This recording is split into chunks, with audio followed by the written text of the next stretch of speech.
Então, na nossa terceira aula, a gente vai ver a questão do efeito fotoelétrico. Eu já vou começar, talvez, eu já comece o efeito Compton, mas o foco principal hoje é no efeito fotoelétrico, né? O efeito fotoelétrico é o segundo pilar experimental da teoria quântica, né? Onde a gente tem os conceitos clássicos não dão conta dos fatos experimentais, né? Das medidas experimentais, né? E de reforço da hipótese de quantização original do Planck, né? Basicamente, isso aqui é o que eu estou preparado para hoje, né? Nós temos, então, falar basicamente sobre o efeito fotoelétrico, as observações iniciais, né? Toda a fenomenologia sobre o efeito fotoelétrico, como é que a gente explica do ponto de vista clássico o efeito fotoelétrico, quais são os problemas de incompatibilização da teoria clássica com a medida, né? A gente vai ver a teoria do Einstein para o efeito fotoelétrico, né? O paper de 1905, né? E também a reinterpretação do Einstein para a radiação eletromagnética na forma de fótons, né? A contagem de fótons, que é uma teoria tipo corpuscular para a luz. A gente vai fazer alguns problemas, alguns exercícios, né? E depois começar um pouquinho a fenomenologia do efeito Compton para a gente ver o modelo do Compton na aula que vem, né? Explicitamente, né? Então, vamos começar com o efeito fotoelétrico. As primeiras observações iniciais desse tipo de efeito remonta ao Hertz, né? O Hertz detectou esse tipo de efeito quando ele estava fazendo os experimentos para demonstrar a existência das ondas eletromagnéticas, né? Então, no experimento do Hertz, ele estava utilizando eletrodos, né? 2 eletrodos, né? Com alta tensão, né? Com alta diferença de potencial. E ele viu que quando ele estava utilizando esses eletrodos, se a luz incidia sobre o catodo desses eletrodos, a descarga que aparecia ficava cada vez mais intensa. Então, o Hertz foi o primeiro experimental que verificou esse tipo de fenômeno, né? A intensificação da emissão de elétrons, no final das contas, né?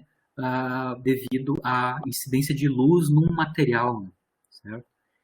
Hoje a gente chama isso de efeito fotoelétrico, e os elétrons que são emitidos a gente chama de fóton-elétrons, né? Certo? Na teoria clássica, esse tipo de efeito é esperado, ele não tem problema nenhum de ocorrer do ponto de vista clássico, né? Porque como eu tenho onda, a luz é onda eletromagnética, né? Então a onda eletromagnética vai interagir com os elétrons de valência, né? Está falando aqui de materiais em geral, são metais, né? Então a gente tem elétrons pouco ligados nas superfícies desse metal. Então, se a radiação incide sobre esses elétrons, né, sobre esse material, o campo eletromagnético, claro, é oscilante, né? Se eu tenho um campo eletromagnético, significa que esse campo vai realizar trabalhos sobre as cargas, né? E se eu, obviamente, esse trabalho vai sendo acumulado com o tempo, porque o campo é variável, né? Mas se eu tenho suficientemente tempo de atuação do campo eletromagnético sobre essas cargas, o trabalho é tal que é o necessário para arrancar esses elétrons da camada de valência do metal, né, do material que está sendo incidido à luz, né. Então, basicamente, esse tipo de fenômeno não é totalmente improvável do ponto de vista da explicação clássica, né.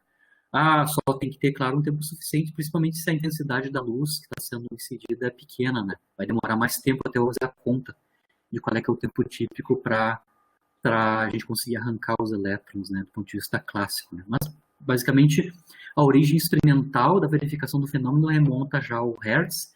Isso aqui já é final do século XIX, né, 1876, 87, quando o Hertz estava fazendo os experimentos de radiação eletromagnética. A princípio, do ponto de vista clássico, né, o efeito pode ocorrer para qualquer frequência. Por quê? Porque o que a gente precisa, na verdade, é só o tempo suficiente da atuação do campo eletromagnético, independente da frequência. Então, tem mais a ver com o tempo de incidência da luz do que qual a frequência de radiação. Isso é do ponto de vista clássico, né? É esperado, do ponto de vista clássico, que eu não tenha dependência da ocorrência desse efeito do ponto de vista da dependência na radiação, né? na frequência.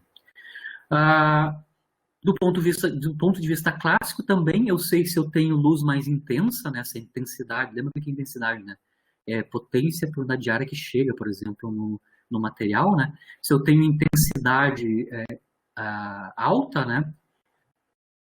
Isso ocorre para qualquer frequência, porque a intensidade, no caso do campo eletromagnético, é proporcional ao quadrado do campo elétrico, né?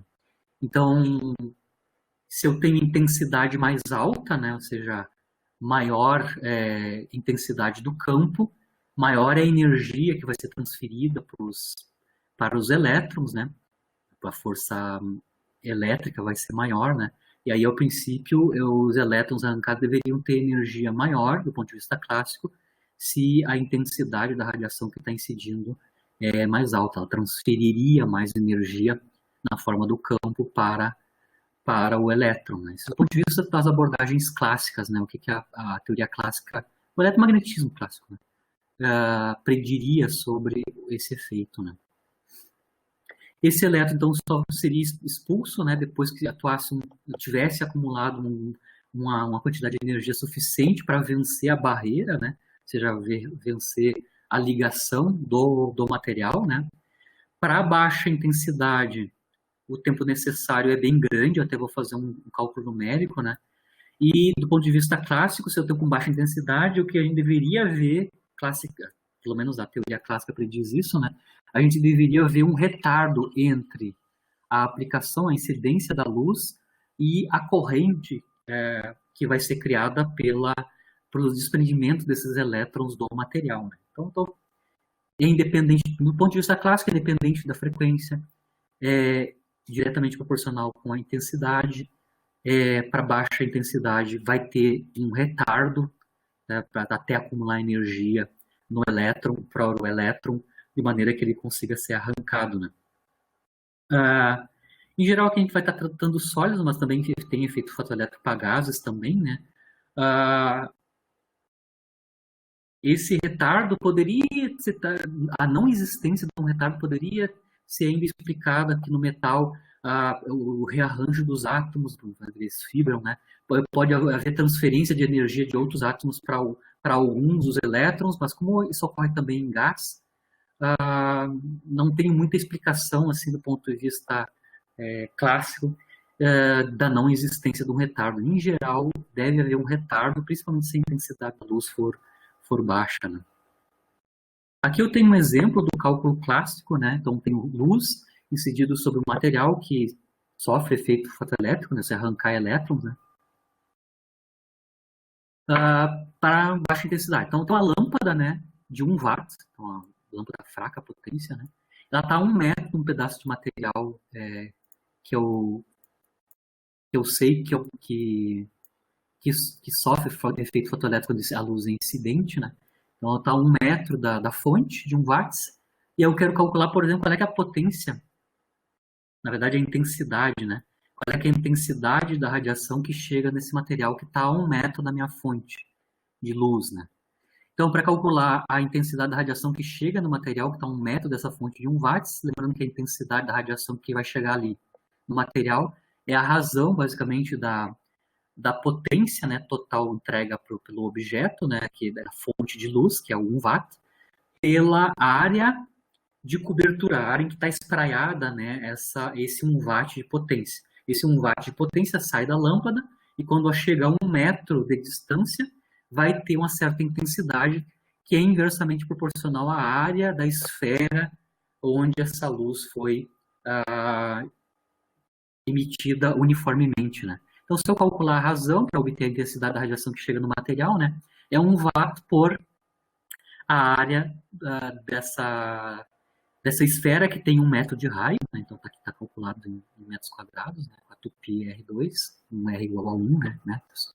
Eu vou ter uma potência, uma intensidade baixa, né, a 1 metro para uma fonte de 1 watts, não chega a 0,08 watts por metro quadrado. Tá? 0,0796 watts por metro quadrado é a intensidade de chegada no material que vai estar sujeito a efeito fotoelétrico, né? Que pode ocorrer efeito fotoelétrico, né? Lembra que essa energia tem que ser transferida para os elétrons e os elétrons que estão quase livres nesse átomo estão dentro dos átomos, né? Então, toda essa radiação, essa intensidade que chega, ela não chega diretamente para cada elétron, ela chega no material, né? Para cada metro quadrado do material, chega a essa potência de 0,0796. Então, eu vou ter que calcular quanto é que chega dessa potência aqui, dessa intensidade de radiação, qual é a que chega para um elétron dentro de um átomo, né? Então, eu vou estimar qual é que é a intensidade para um elétron, né? Então, para fazer isso, eu preciso saber a área transversal de um átomo, né? Onde o raio do átomo é da ordem de 1 angstrom, né? 10 a menos 10 metros, certo? Então, a energia que vai incidir por unidade de tempo sobre um elétron num átomo, né? Na verdade, a energia que chega num átomo, né? É a fatiamento para todos os átomos dessa intensidade original que chega no material, né? Então, vou calcular aqui a potência, né? Que é a energia por unidade de área, que chega em um átomo. Ela é obtida a partir do produto, né? Da intensidade, que é a potência por unidade de área, pela área de recepção, que no caso é a área do átomo, né? Então, eu faço a multiplicação da intensidade de chegada em todo o material, né? Por metro quadrado, e multiplicado pela área de um átomo. E aí, com isso, eu vou obter qual é que é a energia por unidade de tempo, ou seja, qual é que é a potência que cada átomo recebe, né? É da ordem de 0,0156 eletrovolts, né? Aqui eu estou em unidades, na verdade, que sai em joule, né? A gente converte isso para eletrovolts. Então, em unidade de eletrovolts, isso dá 0,0156 eletrovolts por segundo. Isso é a potência ou energia por unidade de tempo em unidades de eletrovolt para energia. Com essa energia, ou seja, essa é a energia que chega para cada átomo por unidade de tempo, aí eu consigo, com esse número, obter uma estimativa para baixa intensidade da luz, que é o caso aqui, né? Qual é que seria o tempo para eu conseguir arrancar um elétron com essa intensidade de luz chegando no material, né? Estimativa de ordem de grandeza, claro, né? A energia mínima, então, que a gente vai chamar de ômega zero, que o elétron tem que acumular, né, sujeito ao campo eletromagnético, né, ao campo E, né, variável, vindo da radiação da luz, né, é da ordem de 2 eletrovolts, que essa é a função trabalho, né. A função trabalho é a energia mínima que tem que ser entregue para esses elétrons da camada de valência, que são os menos ligados no átomo, né.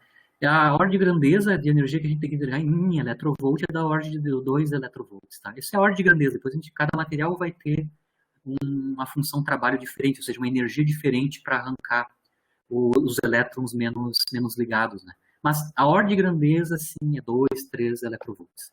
Com isso, eu consigo calcular qual é que é o tempo necessário para um elétron que está acumulando por tempo energia de 0,0156 eletrovolts, né? É quanto tempo chega na função trabalho, né? Nessa energia necessária para arrancar o elétron. O tempo para acontecer isso, para acumular energia, é a razão entre a função trabalho em eletrovolt pela potência entregue pela radiação para cada elétron, né? Já está dividido por elétron em cada átomo. Isso dá, na nossa conta aqui, que está todo em eletrovolt por segundo, né? Isso vai dar 128 segundos, que é da ordem de 2 minutos, tá? Então, isso é uma predição da teoria clássica. Se a intensidade da luz for baixa, tipicamente da previsão clássica é que eu vou ter um retardo para o aparecimento do efeito fotoelétrico, da corrente, né, para intensidades da radiação baixa da luz, com intensidade baixa chegando no material, né? Então, o retardo é uma das predições típicas da teoria clássica, né? Isso é o que a predição clássica, né? Não depende da frequência, deve ter um retardo com baixa intensidade, mas a princípio pode ocorrer do ponto de vista da explicação via a interação dos elétrons com a radiação eletromagnética. Agora a gente vai para a fenomenologia do efeito fotoelétrico, né? Tem que ver como é que eu quantifico, na verdade, né? Quantifico na verdade, a energia cinética ou a corrente que esses elétrons, que são os fóton-elétrons arrancados, né, geram num circuito. Então, eu vou montar um circuito desse tipo para quantificar as medidas experimentais, né? Então, eu tenho uma luz incidente, tá? Pode ser monocromático, tá? Eu controlo a frequência se eu quiser. Incido essa luz sobre 2 terminais, né? Eu tenho cátodo e o anodo. Claro que um dos polos tem que ter um dos terminais tem que ser feito de material que sofre efeito fotoelétrico para os elétrons serem arrancados, né? Então, esses elétrons são arrancados do material, certo? Eu submeto esse circuito ou os terminais a uma diferença de potencial. Se eu tenho diferença de potencial, esses elétrons aqui que são arrancados vão ser acelerados pelo campo elétrico aqui, né? E vão gerar uma corrente que pode ser medida pelo amperímetro que está aqui, né? A ideia aqui é também poder variar a diferença de potencial, né? Então, eu tenho o potencial variável, onde eu posso aumentar, diminuir até zero, inclusive inverter o sinal do potencial, né? Do potencial elétrico, certo? Mas, basicamente, esse é o esquema experimental que o pessoal utiliza para quantificar a física do efeito fotoelétrico, né? Tem os elétrons sendo arrancados e acelerados com uma diferença de potencial e eu meço a corrente correspondente, né? Inclusive podendo trocar a inversão do sinal da diferença de potencial, né? Isso aqui é o esquema para, dado uma certa frequência, a corrente medida em termos do potencial que está sendo colocado ali no aparelho, né, no potenciômetro, né, para duas intensidades distintas da radiação. Então, é a mesma frequência, mas, por exemplo, duas luminosidades ou intensidades da radiação, luz mais intensa, menos intensa da mesma frequência, que é chamada L1, L2. E aí, o comportamento típico que é mensurado na corrente versus diferença de potencial. Vocês veem aqui claramente, né, que para grandes potenciais aplicados, a corrente, independente de qual luminosidade, a intensidade da luz, né, ela sempre chega em uma corrente de saturação, né? Por exemplo, aqui eu tenho a I1 e a I2, em ambas luminosidades, ambas intensidades da luz, eu tenho correntes de saturação, né? Essas correntes de saturação, que são para alto potencial, elas são dependentes, né, diretamente proporcionais à intensidade da radiação que está incidindo. Quando eu vou diminuindo, pega uma intensidade qualquer e vou diminuindo a diferença de potencial, tudo bem, eu vou chegar à corrente nula, mas depois eu continuo aplicando, inverto o sinal do potencial e vou verificar, é verificado, né, que existe um potencial de corte, onde, que eu vou chamar de menos V0, né, onde a corrente deixa de existir, certo? Vejam bem que para o potencial de corte experimentalmente medido, independe da intensidade da radiação. Isso aqui já é um primeiro problema do ponto de vista clássico, né? Porque se eu teria mais intensidade, do ponto de vista da teoria clássica, isso tem mais energia, o campo, do ponto de vista clássico, eu esperaria que o potencial de corte fosse dependente da intensidade, né? Potencial de corte maior para intensidade maior, potencial de corte menor para intensidade da luz menor. Mas não é o que ocorre. Independente da intensidade da luz, para a mesma frequência, o potencial de corte é o mesmo. Ou seja, os elétrons que estão sendo emitidos ali no terminal, né, mesmo os mais energéticos, não têm energia suficiente para chegar na outra parte do terminal e formar corrente, né? A corrente já é nula, certo? Se eu tenho o valor do medido, né, para uma determinada frequência do potencial de corte, né, que é o menos V0, lembra que eu estou com um campo conservativo aqui, né, os elétrons sendo acelerados no campo eletromagnético, né? Eu tenho, então, que as variações das energias cinéticas do elétron estão relacionadas com as variações do potencial, né, ou seja, da diferença de potencial nos terminais. Com isso, eu consigo relacionar, então, a energia cinética máxima dos elétrons, né, quando eles estão sujeitos ao potencial de corte, né.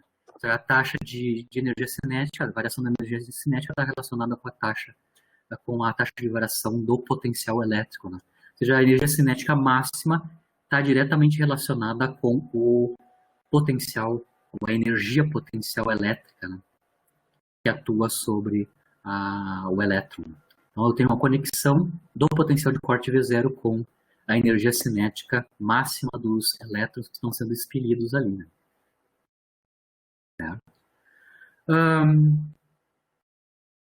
Eu já falei que o potencial de corte ser o mesmo, independente da intensidade, já não está em desacordo com o caso clássico, eu esperaria diferentes potenciais de corte, né?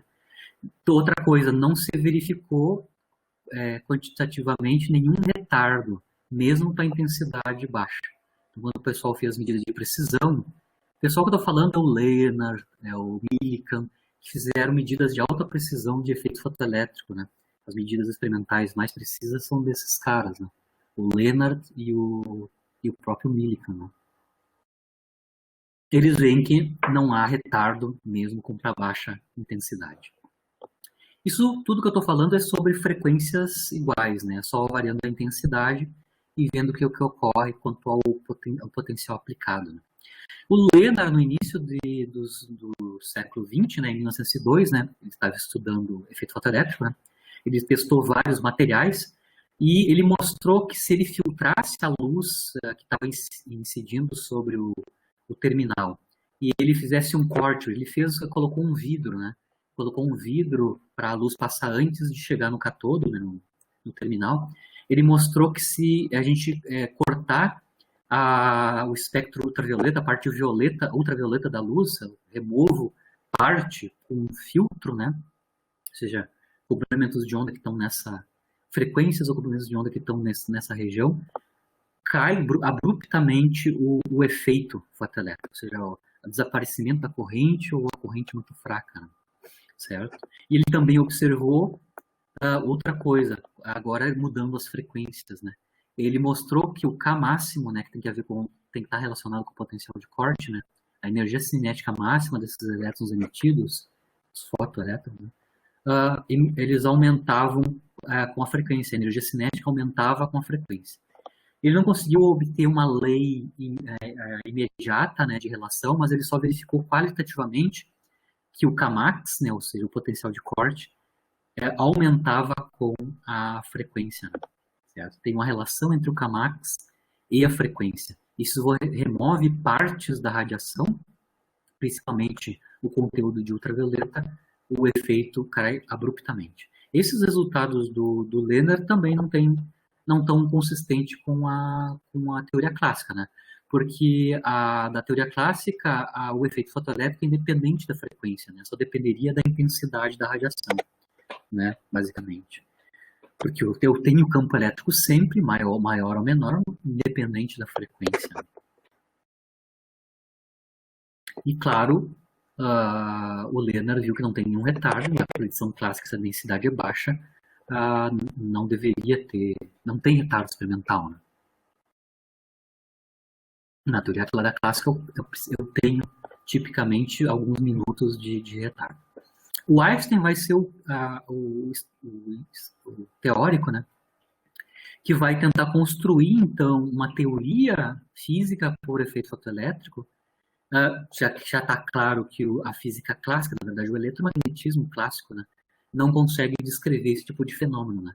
O Einstein vai, então, lançar mão da hipótese ad hoc do Planck, né, da quantização da energia para escrever o efeito fotoelétrico quantitativamente, do ponto de vista de uma teoria física consistente. Né? Só para lembrar, infelizmente, do jeito que está nos livros textos, a grande maioria dos livros textos, né, quando a gente trata da radiação de corpo negro, a maneira que é explicada a construção da radiância espectral é em termos da quantização envolvida na energia média da radiação. Na verdade, o trabalho original do Planck, se vocês olharem, né, a quantização do Planck é a quantização das energias dos osciladores harmônicos que modelam o átomo, que está em equilíbrio térmico com a radiação dentro da cavidade. Então, para o Planck, a quantização da energia é a quantização da energia dos átomos nas paredes da cavidade. Claro que essa energia vai ser emitida, absorvida por esses átomos. No caso do Planck, especificamente, o Planck modela os osciladores harmônicos, ou seja, os átomos da parede, como osciladores harmônicos amortecidos, com baixo amortecimento, e forçados porque eles estão sujeitos a um campo externo que entrega energia para esse sistema. Tá? Então, no Planck, ele considerou os átomos como osciladores harmônicos fracamente amortecidos forçados. O que acontece ali com o átomo, ele absorve e emite radiação em equilíbrio com a, com a radiação que está dentro da cavidade. Então, do ponto de vista do Planck, na verdade, a quantização é na energia dos osciladores. A energia dos osciladores não é mais contínua, no caso clássico, para o oscilador, da clássica 1, né, mecânica clássica, e se torna quantizada, né? Então, para o Planck, a quantização é na energia do oscilador. Tá? Infelizmente, na transposição didática, porque é mais fácil de explicar, o pessoal foca mais na radiação eletromagnética, que é uma coisa mais fácil de entender, né? Mas, do ponto de vista do Planck, a quantização é nos osciladores, nas energias dos osciladores. O Einstein vai fazer o contrário. Ele vai dizer assim, bom, se a energia dos osciladores, da radiação de corpo negro, é quantizada e a radiação está em equilíbrio térmico com aqueles osciladores, a radiação também vai ser quantizada, a sua energia, da mesma forma, certo? A radiação e os osciladores harmônicos, modelando os átomos, ambos vão estar com as suas energias quantizadas, né? Para haver autoconsistência na explicação do Planck para a radiação de corpo negro. Né? Então, o que ele vai fazer, o Einstein, para o caso da descrição da luz que está incidindo sobre o material para fazer o efeito fotoelétrico, essa luz, essa radiação magnética que está chegando, ela vai ser, a sua energia vai ser quantizada, e quantizada de maneira igual ao Planck fez. Né? A energia dada uma frequência dessa onda eletromagnética, a energia associada a essa onda eletromagnética é linear com a frequência dessa onda, certo? Então, o Einstein vai fazer a seguinte hipótese, sempre isso é a hipótese ad hoc, né?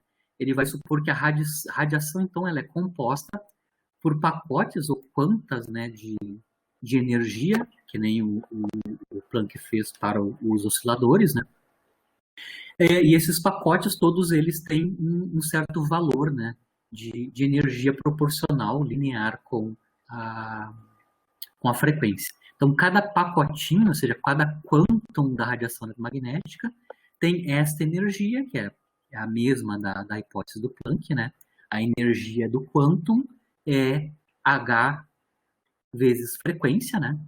E a energia de uma onda que tem uma energia grande, por exemplo, né? Uma onda com uma certa frequência que tem uma energia X lá, vai ser entendida em termos de um número fixos desses pacotes de energia que a gente chama hoje em dia de fótons. Né? Então, os fótons são os quanta de energia, na hipótese do Einstein, para a quantização da energia da radiação incidente. Então, a radiação para o Einstein, a radiação nada mais é que um conjunto de quantos, que agora ele está pensando até que são corpuscular, tá? Ele está falando de quantum, ele está voltando para uma visão corpuscular da luz, né? Não algo que é ondulatório, mas sim corpuscular, e cada quantum desse porta uma energia muito bem definida a partir da sua frequência. Isso é uma hipótese, tá? Uma hipótese ad hoc, quantizou a energia agora da radiação através desses pacotes com energia dada pela sua frequência. Né? Uma onda com energia EN, né? Dada uma certa frequência, a energia é fatiada em N pacotinhos com HNI de energia, certo? Ou seja, radiação eletromagnética de uma certa frequência nada mais é para o Einstein, né? Um conjunto de N fótons, se a energia dessa onda é NH cortado. Ni, certo? Aqui é só uma representação, né? Como a gente está pensando agora a luz, né, incidindo sobre o metal, onde vai ocorrer o efeito fotoelétrico, vai ser arrancado os elétrons de superfície, em termos desses pacotes, né, pacotes de energia, que para o Einstein tem caráter corpuscular, que vão entregar, pacote a pacote, vai entregar diretamente para o elétron a sua energia. Aí o paradigma da entrega da energia é diferente do caso clássico. Né? No caso clássico, a frente de onda entrega uma potência, né, uma energia por unidade de tempo, para o material inteiro e ele é distribuído na superfície, como a gente calculou agora há pouco. Né? Aqui no caso do Einstein, não. A luz é um conjunto, um pacote, um número muito grande de pacotes de de energia, que são os fótons, e que entregam a sua energia diretamente para cada elétron lá do material, os elétrons que estão menos ligados, né, que são os arrancados do material, certo? Então é um novo paradigma para explicar o efeito fotoelétrico. Sai de cena a onda eletromagnética clássica, que é um caráter ondulatório da luz, né, para um caráter mais corpuscular, onde a luz agora é pensada como pacotinhos, né, um conjunto de pacotes de quântons de energia dessa radiação eletromagnética, certo? A partir dessa hipótese, ele fez uma hipótese de como é que se comporta a onda eletromagnética. Agora ela é um conjunto de pacotes de energia fixada pela sua frequência, né? Então agora a interação entre a radiação e a matéria, né, vai ser distinta, né, vai ser não por interação da frente de onda da radiação eletromagnética incidindo no material, mas pela emissão e absorção desses fótons diretamente pelos elétrons do material. Essa é a ideia que o Einstein tinha para explicar como é que é a interação desses pacotes de energia com os elétrons que estão ligados lá, os menos ligados no átomo, né, nos metais, por exemplo. Então, o efeito elétrico, na ideia do Einstein, ocorre porque um fóton entrega toda a sua energia, ou seja, é absorvida a energia desse fóton pelo fotoelétrico. Se essa energia absorvida é maior que a função trabalho, ou seja, é maior que a energia necessária para retirar o elétron do seu estado ligado, deixar ele livre, né? Vai ocorrer a ejeção e aí eu vou ter os fóton-elétrons ocorrendo, né? E aí a gente pode ver como é que fica a fenomenologia correspondente a esse tipo de paradigma, né?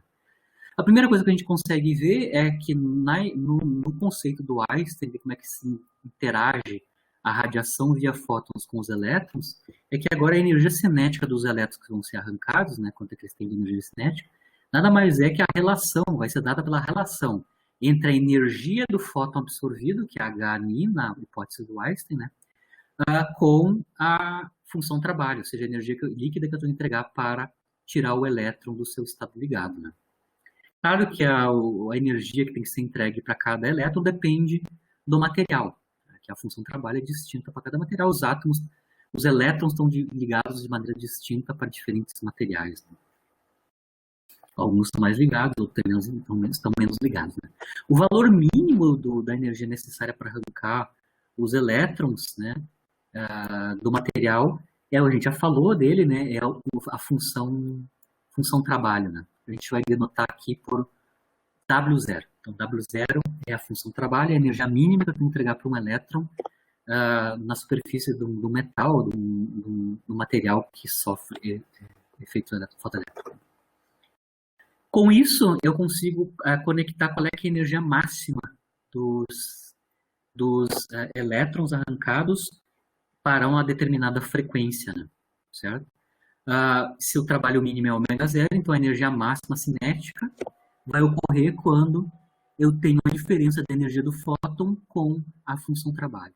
Então, quando eu subtraio a energia absorvida advinda do fóton da função trabalho, que é o W0, eu vou ter a energia cinética máxima para os elétrons arrancados.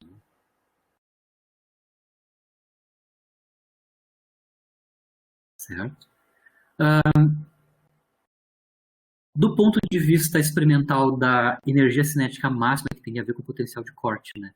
Agora, com a frequência, certo? Eu já consigo entender um pouquinho os resultados do Lennard, né? Já através do modelo do Einstein. Por quê?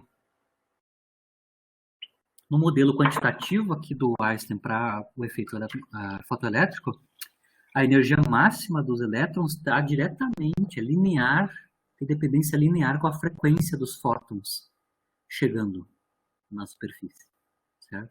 Porque eu tenho quantitativamente uma relação entre a energia cinética e a frequência. Isso é uma predição teórica do Einstein do ponto de vista do modelo dele para o efeito fotoelétrico, usando a hipótese da quantização, né?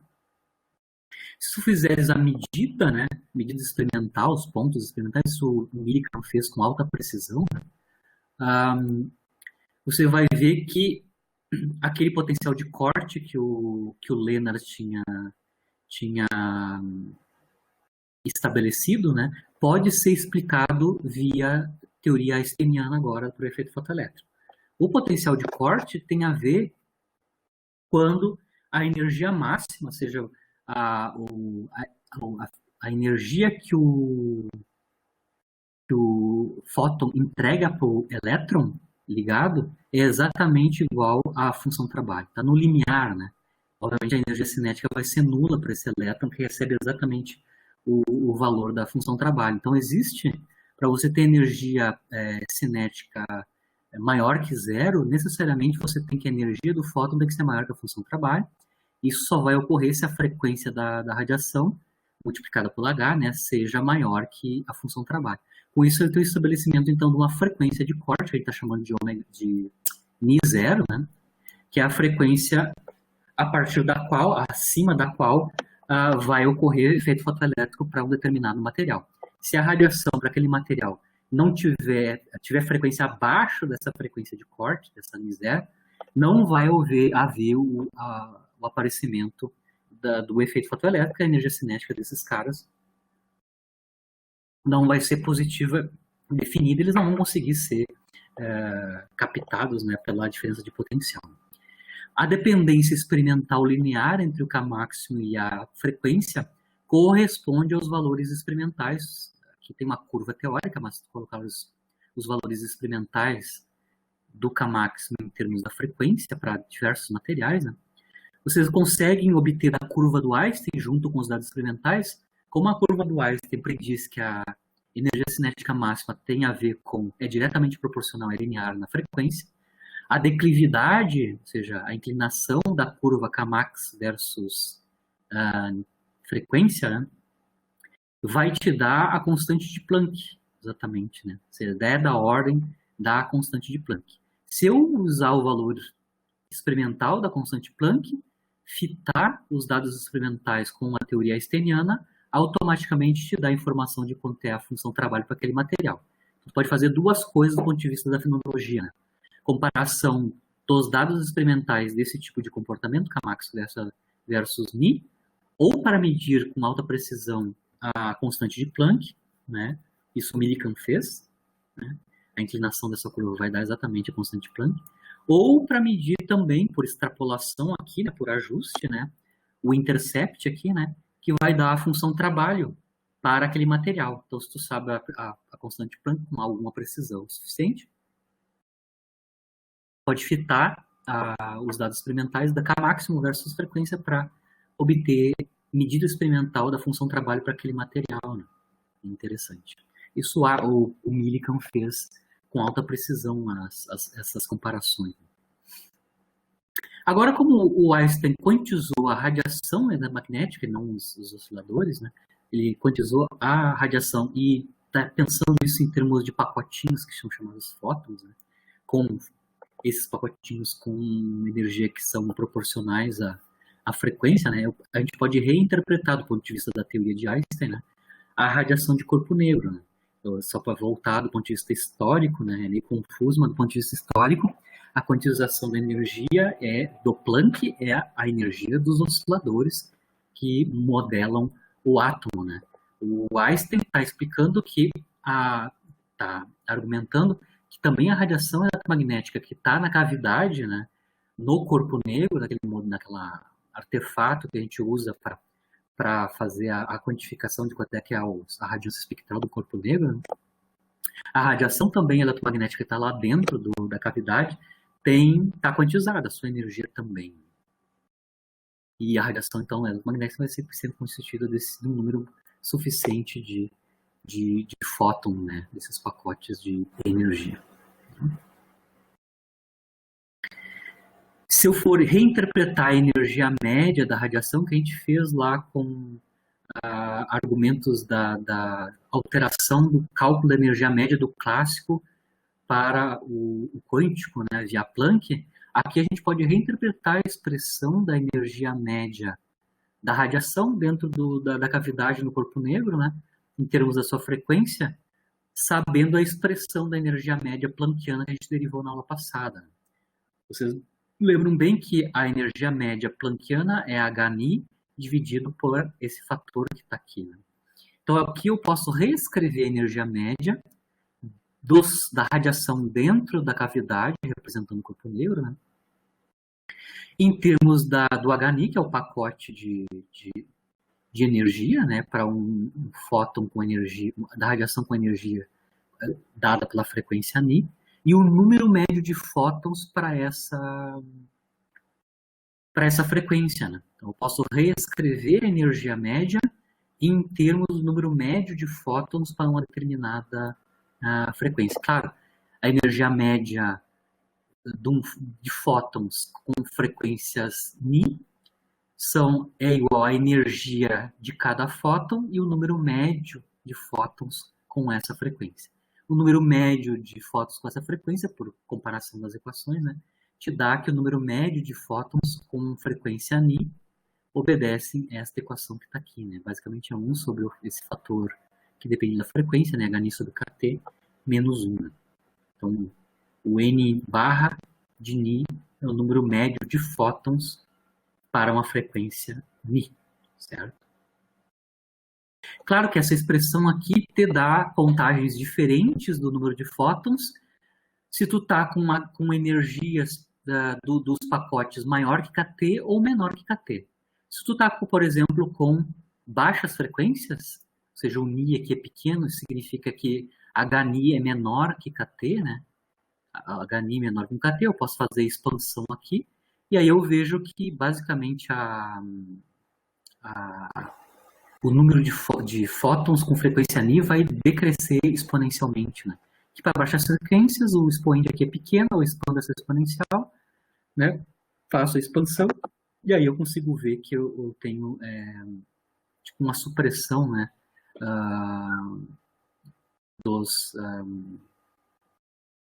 Perdão, aqui eu estou fazendo confusão das frequências. Né?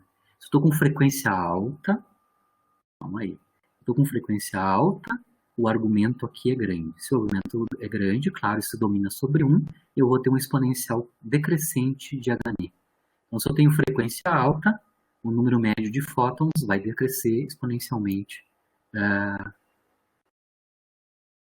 com esta frequência. Né? Se eu estou com frequência pequenininha, que é o caso onde a teoria clássica funciona, né? Aí, como eu estava falando, aí sim o Hni é menor que Kt, eu consigo fazer a expansão, e aí eu tenho uma supressão, né? um aumento, né? Um aumento do número de fótons com essa frequência baixa. Né? Então, se eu fizer a expansão aqui, eu consigo ver qual é que é a cara, né? Basicamente é inversamente proporcional a Hni, né? Eu expando esse exponencial, o que vai sobrar aqui embaixo, basicamente Hni é 1 sobre Hni sobre Kt, né? Então, o número médio de fótons com a frequência Ni é Kt sobre Hni. Ou seja, quanto menor Hni, maior é o número de fótons. Então, eu tenho os dois limites para o número de fótons dependente da frequência. Né? Frequência alta, número de fótons baixo. Frequência baixa, que é o caso onde o caso clássico funciona, eu tenho um número enorme de fótons. Então, o número enorme de fótons corresponde ao limite clássico. Né? Muito bem. Aqui uma figura dessa trololó que eu estou falando com vocês, né? O número médio de fótons em termos da frequência, já que está escalado por Kt, né? Que é o nosso alfa da aula passada. Aqui o comportamento da curva, né? O número de fótons com o número de frequência. Eu estava falando para vocês, né? Se a frequência é baixa, eu tenho um número que cresce enormemente com o inverso da frequência, né? E que se eu estou com frequência alta, eu tenho uma supressão exponencial, né? Com a frequência, certo? Lembrando que o caso clássico, a gente está nesse limite aqui, onde o número de fótons é cada vez maior, né? O número de fótons grandes, depois a gente vai conectar isso, né? O número de fótons grandes vai corresponder ao limite clássico, e isso vai ser o caso geral, quando a gente está comparando o caso clássico com as suas versões quânticas, né? É o princípio da correspondência do Bohr, né? A gente vai chegar no limite clássico toda vez que os números quânticos forem grandes, tá? Então, o limite clássico ocorre no limite de grandes números quânticos, né? Aqui, no caso, o número quântico que está aparecendo aqui é o número médio de fótons, né? Para alta frequência. Né? Então, no limite de número grande de fótons, a gente recobre o caso clássico, que é o princípio da correspondência de Bohr, para o caso de fótons da radiação eletromagnética. Eu queria agora fazer alguns exercícios com vocês de fixar a predição teórica do Einstein, para a gente calcular numericamente, né, algumas coisas. Do ponto de vista prático, depois eu vou seguir para a fenomenologia do efeito Compton, né, espalhamento da radiação em raio-x, né. Então, meu primeiro exercício de fixação, eu vou calcular duas coisas aqui para efeito fotoelétrico, né.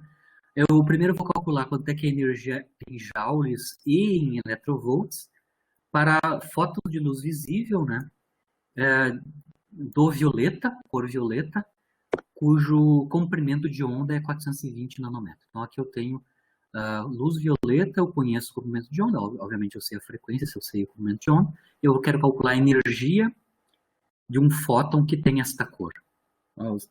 Os quântons de energia de cor, de comprimento de onda violeta, tem qual o valor, né? Qual é que é a energia da sua energia?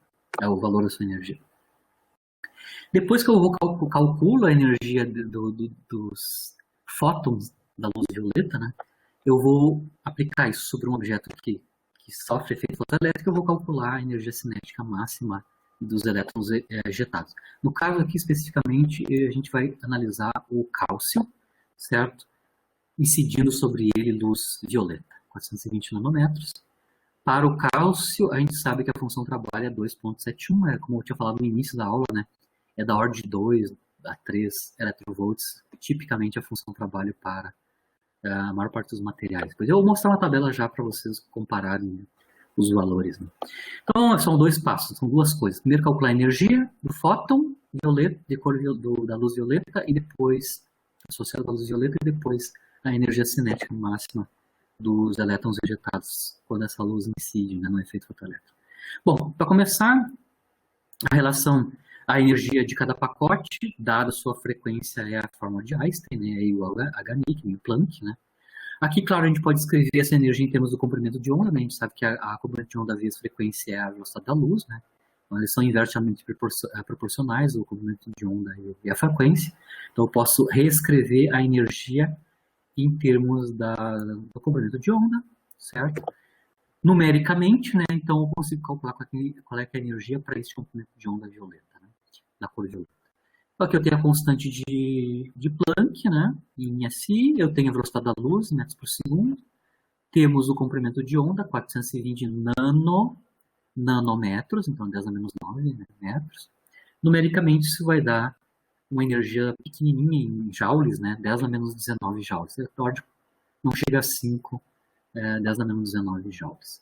Isso é energia em joules, vou transformar isso para electrovolts, que é o que interessa aqui no efeito fotoelétrico, né, porque a gente mede as correntes, as diferenças de potenciais em unidades de volts e electrovolts para energia. Então, eu vou reescrever a energia em termos de electrovolts, né, eu vou fazer a conversão, né. Então, a conversão de joule para electrovolts é essa, né? Então, tem 1 electrovolt é 1,6 10 a menos 19 joules. Com isso, eu converto essa energia de 5 10 a menos 19 joules em electrovolts. Isso vai dar quase 3 electrovolts. Então, fótons de luz violeta, né, tem essa energia, quase 3 electrovolts, cada quantum, né? Aí eu vou partir para o cálculo da energia cinética, sujeito a essa luz violeta, né? A energia máxima na teoria de Einstein é linear com a frequência, né? Sabido, claro, a função trabalho. Então aqui eu calculo explicitamente essa diferença, né? O HNI é a energia do fóton, que vai entregar toda a sua energia para o elétron, vai absorver uma parte para entregar para o átomo para se desligar e vai ficar com um restolho para o resto, né, para a sua energia cinética. Então, a energia cinética máxima, na teoria einsteiniana, é linear com a frequência. Então, eu vou fazer a diferença. A energia cinética máxima dos elétrons é a diferença entre o fóton, a energia do fóton absorvido e a função trabalho, para o caso do cálcio, que é 271, em electrovolts.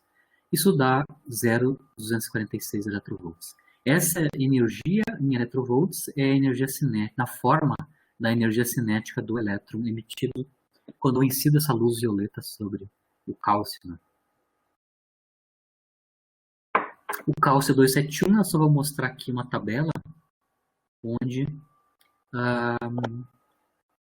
não sei se você consegue enxergar muito bem a tabela, mas o que está aqui são vários materiais, tá? Alguns são, a maior parte é sólidos aqui, são metais, tá? O elemento, a função trabalho em electrovolts, né? E a energia de ionização, tá? Eu já vou falar aqui sobre a diferença entre função trabalho, que é a energia para retirar os elétrons, arrancar os elétrons menos ligados no átomo, e a energia de ionização, que é como é que a gente ioniza um átomo, né? A energia necessária para ionizar, ou seja, para arrancar um elétron que está fortemente ligado no átomo. Na maior parte dos casos, comparam aqui que a função trabalho é sempre muito menor que a energia de ionização do átomo correspondente desse material, né? Então, aqui tem uma série de materiais, inclusive a prata, etc., boro, ferro, cálcio, que a gente falou. Não, acho que o cálcio não está aqui, mas o sódio, que é bem típico, né? Uma série de elementos que sofrem efeito fotoelétrico, e a comparação do função-trabalho, você consegue ver que é algumas ordens de grandeza em electrovolts, né? Pode chegar até 4 ou 5 electrovolts, e a energia de ionização para esses átomos. O que eu vou fazer agora aqui é um segundo exercício, que é calcular qual é que é a radiação eletromagnética de maior comprimento de onda, né? Que pode ejetar um fotoelétron de prata. Esse exercício aqui tem a ver com a frequência de corte, né? Ou seja, só vai ter aparecimento de efeito fotoelétrico se a luz que está incidindo tem um comprimento maior que o de corte para aquele material, né? E a gente aprendeu como calcular a frequência de corte, ou seja, basicamente H, frequência de corte, é igual à função trabalho, né? Isso me determina quanto é que é o valor da frequência de corte. Se eu tenho a frequência de corte, eu posso transladar isso na forma de comprimento de onda, né? Então é o comprimento de onda limite, né? Abaixo desse comprimento de onda, eu vou ter o aparecimento do efeito fotoelétrico, né? Então, o comprimento de onda está associado com a frequência de corte em zero aqui, né? E depois eu vou tentar argumentar por que a função trabalho, o ômega zero, o W0, né, é geralmente menor que a energia de ionização. Então, no caso aqui da prata, que é o que a gente está tentando fazer aqui, né? Ejetar, qual é que é a luz que eu tenho que incidir, qual é que é o comprimento de onda que eu tenho que incidir para começar a acontecer o aparecimento de efeito fotoelétrico na prata, né? Então, a prata tem função trabalho que é 476 electrovolts. Só vou voltar aqui na tabela para mostrar para vocês. Aqui está a prata, né? Aqui está a função trabalho, 472 electrovolts, e a energia de ionização da prata é quase 8, tá? 8 electrovolts. Então, a partir do potencial de corte, eu calculo a frequência, né? A frequência basicamente é a Hn0, é a frequência de corte, é igual à função trabalho. Com isso eu obtenho a frequência em Hertz, né? Basicamente a frequência de corte é a razão entre a função trabalho e a constante de Planck. Eu vou obter a frequência em Hertz e converto essa frequência em Hertz em comprimento de onda. Então, a frequência de corte corresponde a um comprimento de onda que é 263 nanômetros. A conversão da frequência de corte em zero trasladada para comprimento de onda. Tá? Então, para comprimentos de onda abaixo desse 263 nanômetro começa a acontecer efeito fotoelétrico na prata. Tem essa função trabalho. Esse tipo de comprimento de onda aqui, abaixo do qual vai aparecer efeito fotoelétrico na prata, é típico do ultravioleta, né? Não está mais na faixa visível. É interessante, voltando a 1902, o trabalho do Lennard, né? E quando ele filtrou os comprimentos de onda ou frequências associadas ao ultravioleta, a região do ultravioleta, cessava de aparecer ou baixava muito o efeito fotoelétrico, né? Desaparecia o efeito fotoelétrico. No caso da prata, aqui está bem típico isso, né? Os comprimentos de onda abaixo de 263, que estão na região do ultravioleta, vão ser aqueles para os quais há aparecimento do efeito, né, do efeito fotoelétrico. Isso porque esse comprimento de onda limite aqui está associado com a frequência de corte para a prata. A diferença entre a energia, a função trabalho, né, e a energia de ionização, a diferença é de qual elétron que a gente está arrancando, né? A função trabalho é a energia necessária para arrancar os elétrons que estão menos ligados no átomo, né? São os que vão ficar próximos da superfície e vão ser facilmente retirados se a gente tiver alguns electrovolts absorvidos do fóton, né? Então esses caras estão bem menos ligados, né? Agora os elétrons que estão mais ligados nas camadas mais interiores do átomo, eles precisam de energia bem maior para ser arrancados, né? Isso é a energia de ionização. Então por isso que vocês olhando a tabela, vocês vão ver um fator pelo menos 2 de diferença entre a função trabalho, que é a energia para retirar os elétrons das últimas camadas, o pessoal chama isso de elétron de valência, né? Na fenomenologia do estado sólido, né? E daqueles da energia de ionização, onde os elétrons estão mais nas camadas inferiores, estão mais ligados com o núcleo atômico, né? Certo? É só para diferenciar a energia de ionização da energia associada ao potencial de corte, né? O terceiro exercício eu vou fazer agora é tungstênio, né? Acho que o símbolo é ômega para W para o tungstênio. A função de trabalho para o tungstênio é 4,5 electrovolts, né? E aí para o tungstênio eu vou calcular qual é a velocidade do fotoelétron mais rápido. A velocidade do fotoelétron mais rápido é o fotoelétron que tem a maior energia cinética, né? Então, eu calculo a energia cinética máxima para os fotoelétrons do tungstênio e aí reescrevo isso em termos da sua velocidade, né? O fóton que vai estar incidindo, a radiação que vai estar incidindo sobre esse material, sobre o tungstênio, tem 5,8 electrovolts de energia. Então, os fótons incidentes têm energia de 5,8 electrovolts. Eu não sei qual é que é a cor disso, qual é o espectro, mas a energia é 6 electrovolts quase, para o tungstênio, certo? E depois eu vou fazer a conta de comparação entre 4 elementos, que é o meu segundo exercício, né? 4 elementos, cada um desses elementos é o tálio, é o próprio tungstênio, o bário e o lítio. Aqui, entre parênteses, estão as funções de trabalho em electrovolt, né? Unidade de electrovolt. E aí eu quero comparar esses 4 elementos para ser utilizados para confeccionar fotocélula, né? Ou seja, tem que funcionar efeito fotoelétrico quando eu incido luz visível em cima do material que eu vou usar para construir fotocélula, né? Ou seja, qual desses 4 materiais aqui emite fotoelétrons, né, se eu incidir luz visível, aí a luz visível, o espectro está entre 425 e 675 nanômetros. Isso aqui vai desde o ultravioleta até o infravermelho, né? A gente tem toda essa banda aqui da parte visível. Então eu vou comparar elementos e ver se eles, quando luz visível incide, ocorre ou não efeito fotoelétrico para esses elementos, e aí eu seleciono os quais que funcionam e os que não funcionam.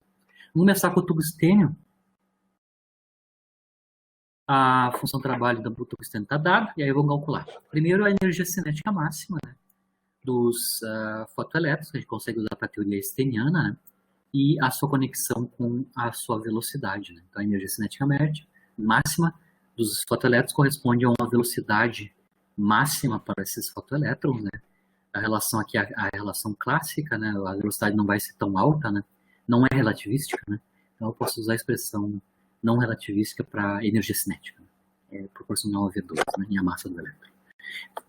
Então, aqui está a expressão asteniana para a energia máxima, né, a energia cinética máxima dos elétrons, é a diferença entre a energia do elétron, do fóton incidente, perdão, e a função trabalho. Aqui no nosso caso, o fóton tem 5,8 electrovolts de energia, o tungstênio tem função trabalho 4,5. Isso nos dá, então, uma energia cinética em unidades de electrovolt, que é 1,3 electrovolts, certo? Aí eu posso reescrever essa energia cinética, ou seja, para calcular, isolar aqui a velocidade máxima, né? Eu posso escrever, então, a velocidade máxima como raiz quadrada de 2, energia cinética máxima, para a massa do elétron. O que eu vou fazer agora aqui, certo? Como a energia cinética máxima está em unidades de electrovolt, certo? eu vou escrever aqui a velocidade máxima em frações da velocidade da luz, tá? Então, mas a expressão clássica é essa aqui, né? A expressão não relativística da velocidade, né? Em termos da energia cinética. Tá? O que eu vou fazer aqui é multiplicar em cima e embaixo por c quadrado, de maneira que embaixo vai sobrar a energia de repouso do elétron e o c quadrado no numerador vai sair para fora aqui. Então eu consigo escrever a velocidade máxima dos fotoelétrons como sendo uma fração, né? Uma fração da velocidade da luz. E depois, se eu quiser, eu posso escrever a velocidade da luz nas unidades SI. É o que eu vou fazer aqui. Então é só uma outra maneira de calcular a velocidade máxima dos fotoelétrons em termos da velocidade da luz, né? Frações da velocidade da luz.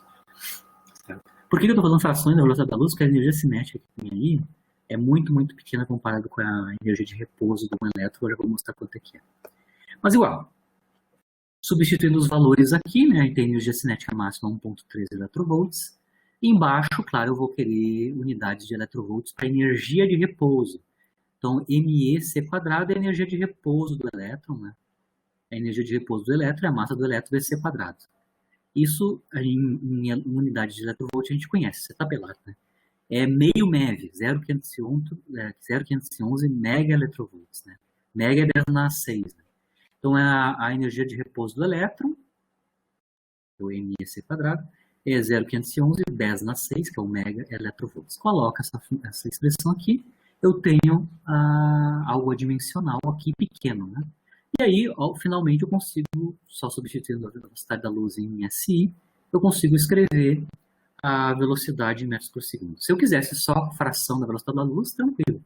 Seria uma fração pequena de C. Mas aqui eu escrevi explicitamente em termos das unidades SI. Se eu fizer essa conta aqui, né, a potência de 10 vai estar clara aqui, né, quanto é que vai ser, né? Perfeito? Vou ter 10 na menos 3 com 10 na 8, aqui as potências de 10. Né? O que sobra aqui para a velocidade máxima é quase 7, 10 na 5 metros por segundo para os fotoelétrons com maior energia cinética. Isso é o primeiro item aqui. Tá? Vamos agora para o segundo item, que é a comparação das substâncias e verificar quais delas, né, podem ser usadas para fotocélulas, né? Ou seja, se luz visível incidir, ocorrerá com certeza efeito fotoelétrico. Para fazer isso, certo? A gente vai precisar lembrar como é que é o cálculo da frequência de corte, né? E escrito em termos do comprimento de onda limite, né? Então, a frequência de corte a gente já sabe fazer, né? A frequência de corte está associada com a razão da função trabalho pela constante Planck. A gente pode escrever isso em termos de comprimento de onda, né? Ou seja, o comprimento de onda limite abaixo do qual vai ocorrer efeito fotoelétrico, né? Ou seja, a frequência a partir de corte onde vai acontecer. A gente vai precisar aqui, quando eu escrevo o comprimento de onda limite em termos da constante Planck de C, eu preciso fazer uma conversão de unidades para ser mais claro, porque minha função de trabalho tem electrovolt, né? Então, é interessante escrever a constante HC, né? Constante Planck vezes C, em unidade de electrovolts. Então, eu vou fazer em detalhe aqui como é que é o cálculo de HC. E em termos de electrovolts, eu calculo primeiro no SI, né? Tem a constante Planck vezes a velocidade da luz em SI. Isso vai dar quase 2, 10 na menos 25, 10 na 25 joule vezes metro, eu tenho metro por segundo com um segundo aqui, né? Joule vezes metro para HC, né? E aí converto o joule, claro, como a gente já fez antes, para electrovolts, né? Então aqui eu vou ter em electrovolts de energia essa expressão do HC, né? 1,24, 10 na menos 6, electrovolt vezes metro. Como eu quero já escrever os comprimentos de onda em nanômetro, eu vou converter o metro para nanômetro e reescrevo como é que fica o fator aqui, né? Então, em electrovolt vezes nanômetros, é 1,24 10 na 3 em UHC. Então, eu vou lá e isolo o lambda limite em termos do H, do C e do potencial de corte. Está aqui.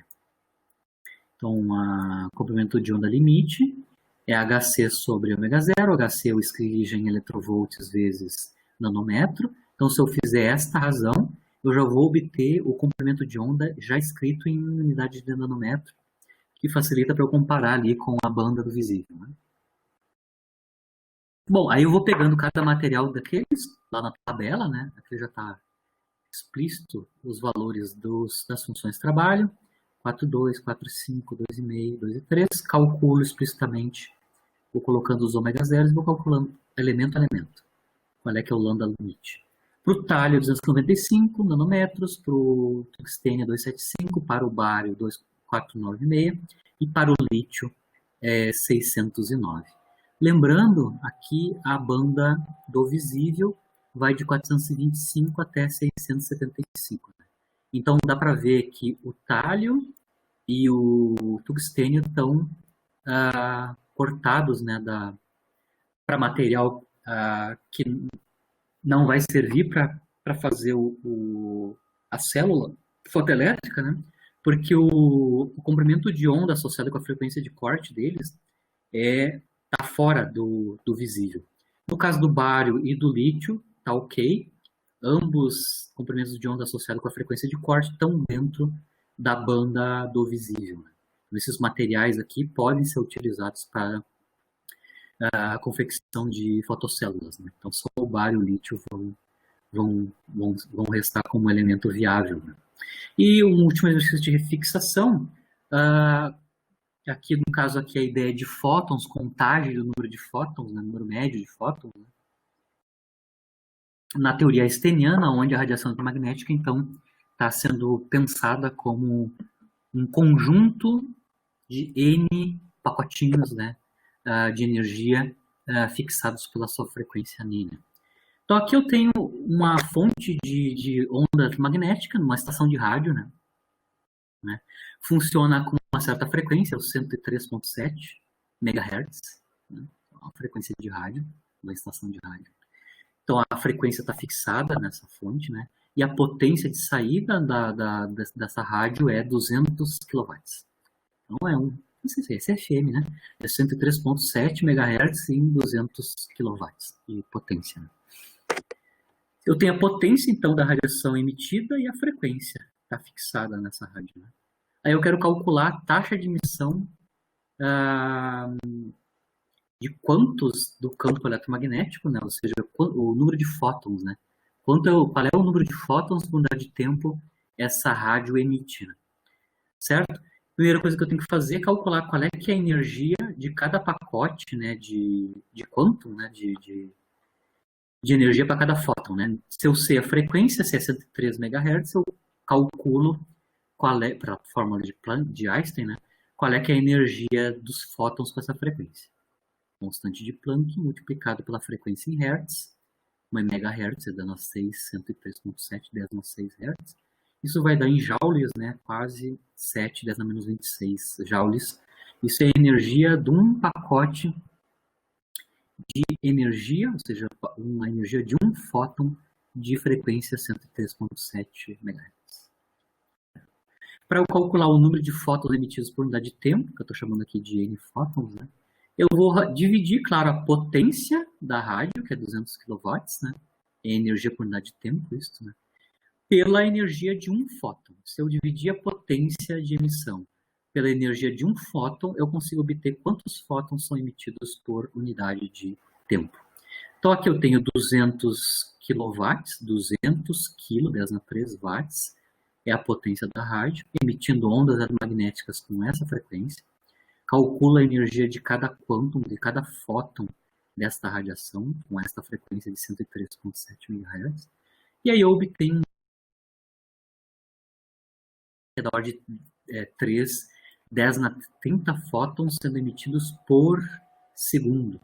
Eu tenho watts, que é joule por segundo, né? E aqui embaixo joules. Então eu tenho o número de fótons por segundo. 10 na 30, 10 na 30 fótons. Eu consigo calcular o número de fótons emitidos na teoria einsteiniana, dividindo a potência de emissão por a energia de um fóton, claro, se eu estou com uma energia fixa. Certo? Se eu estou com espectro, aí eu vou ter que fazer uma outra conta, que até o livro faz, né, pede para fazer, que é calcular qual é que é o número de fótons médio se eu estou verificando, estou vendo todo o espectro, né? Qual é que é o número médio de fótons sobre todo o espectro em frequência. Isso pode ser feito também. Mas aqui a gente está analisando uma frequência fixa. Com isso eu encerro a questão do efeito fotoelétrico. Eu vou começar a fenomenologia do efeito Compton, que é o terceiro pilar experimental da teoria quântica, né? Primeiro eu vou falar o que é raio-x. Basicamente o efeito Compton é espalhamento de raio-x e como é que tu explica os fatos experimentais associados ao espalhamento do raio-x com a matéria, né? De novo, eu vou ter uma incompatibilidade da física clássica com os resultados experimentais. Então, o efeito Compton é espalhamento de raio-x com matéria. Então, primeiro tem que saber o que é um raio-x, né? E como é que eu gero raio-x, né? Então, raio-x é radiação eletromagnética não visível, ela tem alta frequência. Radiação eletromagnética com alta energia, frequência alta. Como é que eu gero raio-x? A maneira típica de gerar radiação que tem energia de raio-x, né, alta frequência, é gerar elétrons, né, elétrons acelerados, ou seja, elétrons com alta energia, por exemplo, elétrons acelerados com potenciais da ordem de kilovolts, né. Com isso, a energia típica desses elétrons acelerados, a energia cinética deles, né, é da ordem de kevs, né, kiloelectrovolts. Quando esses elétrons são acelerados com essas energias altas e interagem com, por exemplo, um anteparo aqui de metal, por exemplo, né, com átomos do anteparo, esses elétrons energéticos vão interagir com o material. Vai acontecer duas coisas com esses elétrons. Pode acontecer duas coisas com esses elétrons. Eles vão ser freados, né, freamento eletromagnético, né, eles vão desacelerar a partir de uma energia cinética de keV e vão desacelerar. Lembrando que a teoria clássica eletromagnética diz que partículas que aceleram, são aceleradas, emitem radiação eletromagnética, né? Então, o fato de eu ter desaceleramento, né, ou seja, desaceleração dos elétrons, corresponde a uma emissão, né, de radiação eletromagnética correspondente com a mesma intensidade. Então, uma das componentes de raio-x advém da desaceleração dos elétrons, tá? Freamento dos elétrons. Isso é chamado Bremsstrahlung, né? Radiação de Bremsstrahlung é a radiação de freamento dos elétrons. Uma outra coisa que pode acontecer com esses elétrons energéticos é interagir com os átomos, né, do material e fazer ionização. Quando a gente tem ionização, né, a gente tem a emissão também de fótons energéticos, tá? Porque quando eu desligo um elétron que está muito ligado lá dentro do átomo, eu tenho emissão de radiação correspondente, né? Quando ele é coberto a camada que ele ocupava anteriormente, antes do elétron interagir com ele, né? Então tem dois componentes do raio-x, uma que vem do freamento dos elétrons aqui, e a outra da interação dos elétrons com os átomos do material, que também me dá energias altas, né? Todas elas da ordem de kevs, né, de kiloelectrovolts. O comprimento de onda típico da radiação de raio-x, né, do campo eletromagnético, radiação eletromagnética do raio-x, está aqui dentro dessa faixa, que é entre 10 nanômetros e 10 picômetros, né, ou seja, pequenos comprimentos de onda, porque é alta frequência, né. O pessoal experimental separa, né, essas duas componentes que eu falei para vocês, que é do freamento e da ionização dos átomos, né, são o raio-x mole e o raio-x duro. Quando a gente fala raio-x mole e duro, tem a ver com as duas componentes, da onde está vindo, qual a origem desse raio-x, né. Aqui está um pouquinho mais de detalhamento, né, aonde está a região associada com os raios-x, né. Aqui, ó. Essa região aqui, né, claro que está bem fora do visível, o visível está lá na ordem de centenas de nanômetros, né, mas aqui o raio-x está nessa banda, né, entre nanômetros e picômetros, bem pequeno comprimento de onda, certo?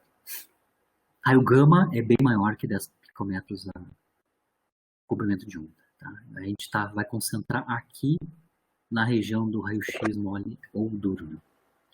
Então, eu posso gerar dessa maneira raio-x. Então, raio-x é radiação eletromagnética com alta frequência, baixos comprimentos de onda. Né? A energia é tipicamente da ordem de electrovolts, né? Quiloelectrovolts. Bom, essa radiação, ela é radiação eletromagnética, né? É onda eletromagnética com uma energia alta. Do ponto de vista clássico, eu consigo entender como é que... Bom, eu posso interagir esse raio-x gerado com materiais e ver o que acontece, né? O espalhamento deste raio-x com materiais, com a matéria, né? Como é que a física clássica explica, no caso a física clássica é o eletromagnetismo clássico maxwelliano. Como é que o eletromagnetismo clássico explica a interação do raio-x, radiação de alta energia, com a matéria, né? Basicamente, a matéria, a energia, a radiação eletromagnética, no caso maxwelliano, na teoria clássica, é uma onda, né? Uma onda tem um frente de onda e se comporta de maneira ondulatória e a gente aprende a fazer isso no curso de eletromagnetismo. Como a gente estava falando, a interação da magnética com a matéria é na forma de absorção, né? Então as cargas elétricas do material que eu estou incidindo no raio-x vai entrar em ressonância, né? Vai absorver esta radiação e vai entrar em movimento oscilatório, certo? Especificamente se eu tenho materiais com elétrons bem ligados, né? Eu vou ter um movimento oscilatório onde o movimento de oscilação dessas cargas elétricas é da ordem ou igual à frequência do raio-x. Então, quando eu interajo matéria, do ponto de vista clássico, com raio-x, o movimento oscilatório da matéria vai ficar com a mesma frequência, o mesmo comprimento de onda da radiação incidente. Isso é a teoria clássica, né? Bom, se elas começam a oscilar com a mesma frequência da radiação incidente, eles vão... lembra? Partícula carregada acelerada emite a radiação. Então, eles vão virar, no final das contas, quando eles entram em ressonância com a radiação incidente, eles mesmos vão virar emissores. Eles estão oscilando, carga elétrica oscilante emite radiação. Sendo que a oscilação tem a mesma frequência do raio-x incidente. O que vai acontecer? Eu tenho emissão pela matéria de radiação com a mesma frequência de onda da radiação incidente, certo? O resultado clássico é que se eu estou espalhando raio-x com material, o comprimento de onda, ou a frequência da radiação incidente, que é o raio-x, é a mesma frequência ou comprimento de onda da radiação espalhada. Isso é a predição clássica do eletromagnetismo clássico para o espalhamento de raio-x com a matéria.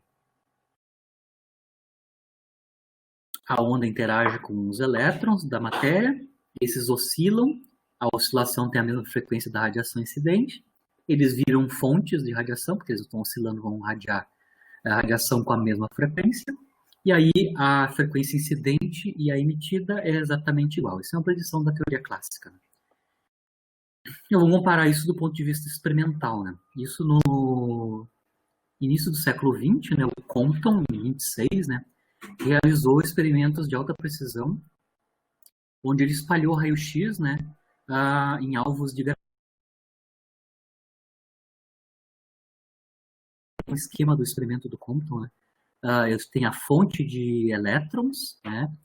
Que vão... a fonte de elétrons está aqui, tá? Essa fonte de elétrons vai interagir com o material e vai gerar o raio-x. Tem o colimador do raio-x aqui. Ele consegue controlar o comprimento de onda do raio-x incidente, tá? Então, eu entro com o raio-x com uma determinada frequência ou um determinado comprimento de onda. Aqui vamos escrever em termos do comprimento de onda.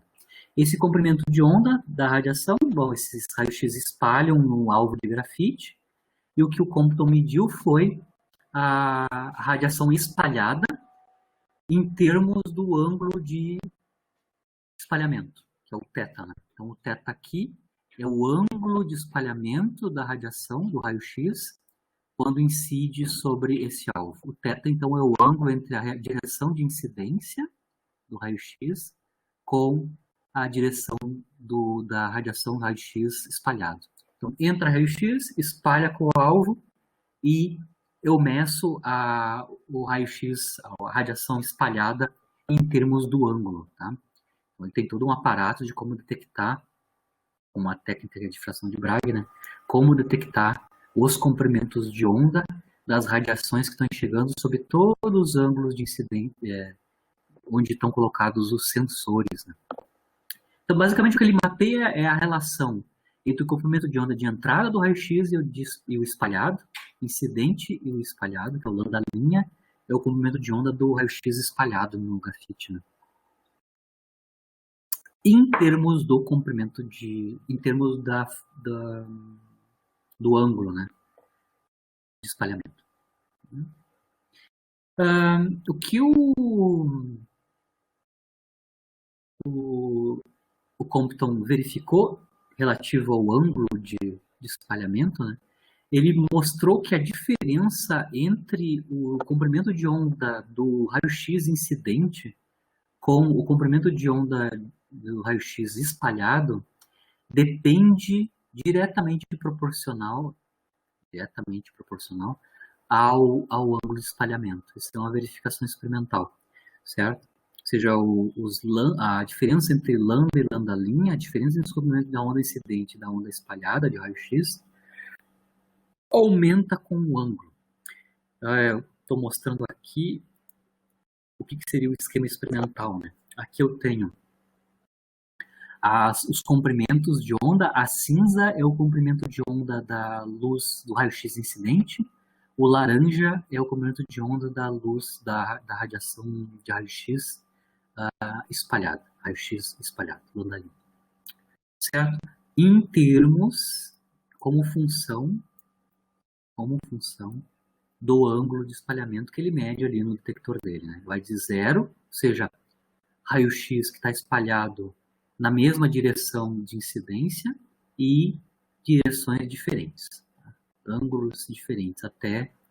Aqui é backscatter, né? 180 é luz que está espalhada em direção, no sentido contrário, né? No sentido contrário à de incidência, né?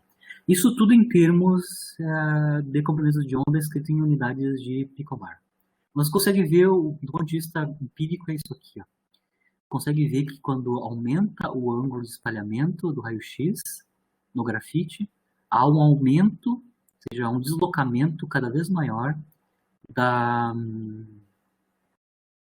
do comprimento de onda do raio-x espalhado com o θ. Isso aqui, esse comportamento dos comprimentos de onda do raio-x espalhado e incidente não pode ser descrito por física clássica, porque a física clássica prediz que, independente do ângulo de espalhamento, todas as raios-x espalhados teriam o mesmo comprimento de onda que o raio-x incidente.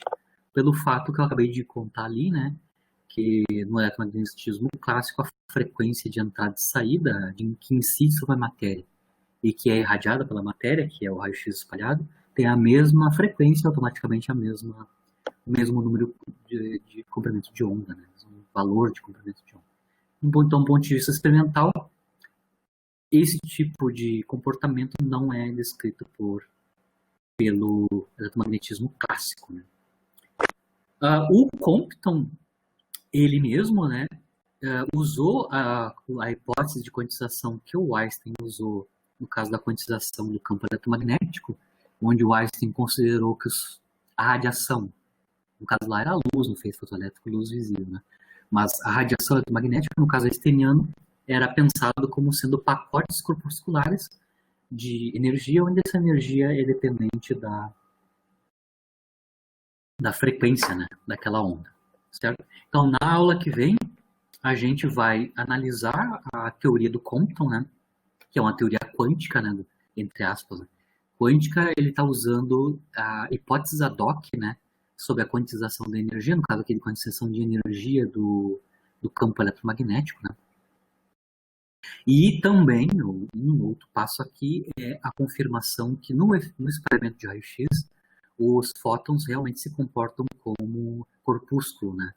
Quando você vai calcular no modelo do Compton o espalhamento em termos os comprimentos de onda em termos do ângulo de espalhamento, a ideia é que o fóton se comporta como corpúsculo é confirmada, né, pela comparação da teoria do Compton com a verificação experimental de como é que se comporta o espalhamento de raio-x com materiais, né? Eu tenho uma abertura dos comprimentos de onda incidente e espalhado do raio-x em termos do comprimento de onda.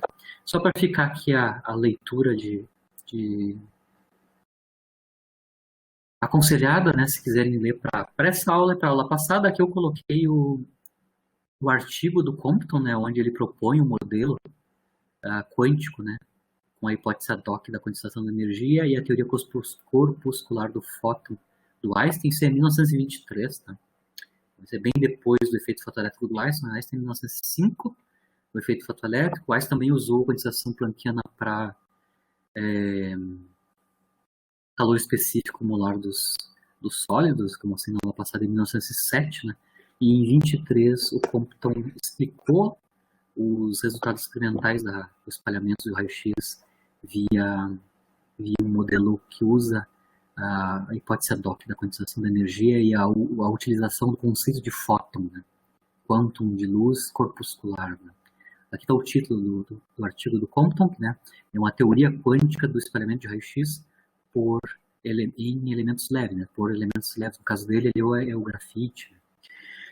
Um artigo bem interessante. Eu não li todo ele, mas eu achei super interessante o volume de trabalho que está aqui nesse artigo, que é da Revista Brasileira de Ensino de Física de 2014, até bem recente, uns 4 anos atrás. Né? Que é do Olival Freira Júnior, que é um cara bem conhecido no ensino de física, da parte de história da física, né? E principalmente teoria quântica. Né? Eles analisam todo o experimento original do Compton, toda a obtenção experimental em si, como é que ele obteve aquelas medidas, qual é que foram as limitações práticas para fazer as medidas, qual é que foram as primeiras interpretações teóricas, né? E depois desaguando na própria teoria do Compton, utilizando o conceito de fóton corpuscular, né? Certo? O título do artigo é a descoberta do efeito Compton, né? De uma abordagem semiclássica a uma abordagem quântica. Então, aqui faz um resumo histórico do modelo quântico do Compton, que vai confirmar a hipótese inicial do Einstein da condensação da radiação eletromagnética na forma de fótons, né? Que são corpúsculos que têm uma energia definida a partir da sua frequência. Certo, pessoal? Com isso eu termino a aula de hoje e fico